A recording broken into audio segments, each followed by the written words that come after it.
A thread by Stu Swerk. Why the latest Pelosi-backed $2 trillion stimulus bill went nowhere.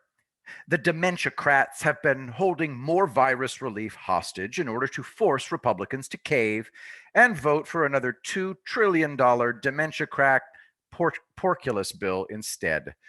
Senate dementia-crats have voted against the Republicans' $500 billion relief bill targeted at real people, small business, and the jobless multiple times. A $2 trillion virus relief bill was ramrodded through the House Democrats in March through July when it was signed into law by the president. It contained junk that had nothing to do with virus relief and was the price that Republicans had to pay to get relief to suffering Americans. Dementia-crat bill that San Fran Nan wants to push down our throats now contains $2 trillion more of this crap, as well as relief directly targeted at blue states to cover pension shortfalls and other past dementia-crat mismanagement. It's no wonder why Republicans are telling her to piss off on the latest $2 trillion porculus bill. The below is from the Net and summarizes what was in the first $2 trillion that was supposed to have been aimed at virus relief. You can decide for yourself if the dementia-crats are interested in relief for real people or subsidies for dementia-crat constituents instead.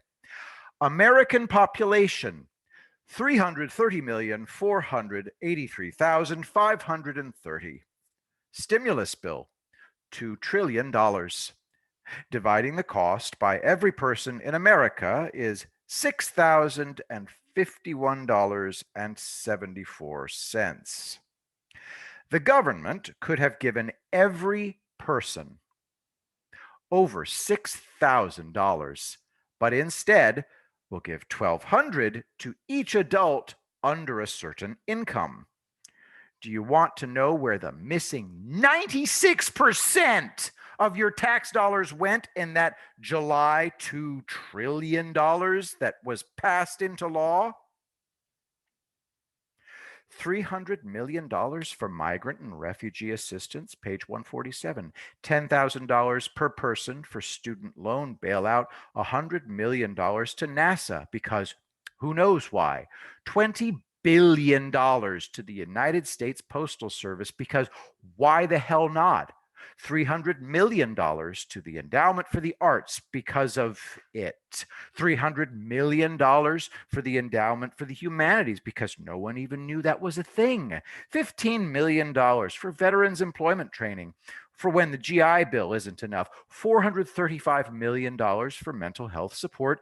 $30 billion for the Department of Education Stabilization Fund because that will keep people employed. All those zeros can be confusing. Yeah, that's $30 billion. $200 million to Safe Schools Emergency Response to Violence Program. $300 million to public broadcasting. NPR has to be bought by the Dems. $500 million to museums and libraries. Who the hell knows how we're going to use it? $720 million for the Social Security Administration. But this is only $200 million is to help people. The rest is for administrative costs. $25 million for cleaning supplies for the Capitol building. I kid you not. That's on page 136. $7.5 million for the Smithsonian for additional salaries.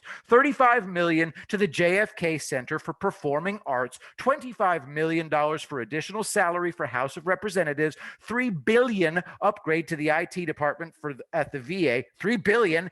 $315 million for State Department diplomatic programs. $95 million for the Agency of International Development. $300 million for international disaster assistance. $90 million for the Peace Corps, page 148. $13 million to Howard University, page 121. $9 million miscellaneous Senate expenses, page 134. $100 million to essential air carriers, page 162. This of note because the airlines are going to need billions in loans to keep them afloat. $100 million is chump change. $40 billion goes to the Take Responsibility to Workers and Families Act. This sounds like it's direct payments for workers, page 164. $1 billion, Airlines Recycle and Save program, page 163. $25 million for the FAA for administrative costs, page 165. $492 million to National Railroad Passenger Corporation.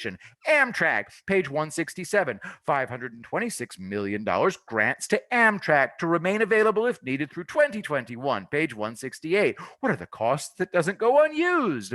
Hidden on page 174, the Secretary has 7 days to allocate the funds and notify Congress. $25 billion for transit infrastructure, page 169.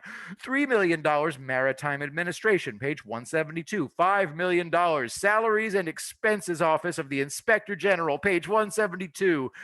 $2.5 million public and Indian housing, page 175. $5 million community planning and development, page 175. $2.5 million office of housing. Read the provisions of the CARES Act yourself if you care to. It makes me sick. From congress.gov, text HR 748, 116th Congress, 2019 to 2020. And if you wonder why we're over $27 trillion in debt, spending on dementia-crat political priorities is insane and is the equivalent of the country committing seppuku. I can see passing the $500 billion relief bill in the Senate targeted at the jobless and small businesses. But that's it. Fuck San Fran Nan and the dementia-crats and the legacy media who spout the dementia-crat narrative. I will be the greatest president that God ever created.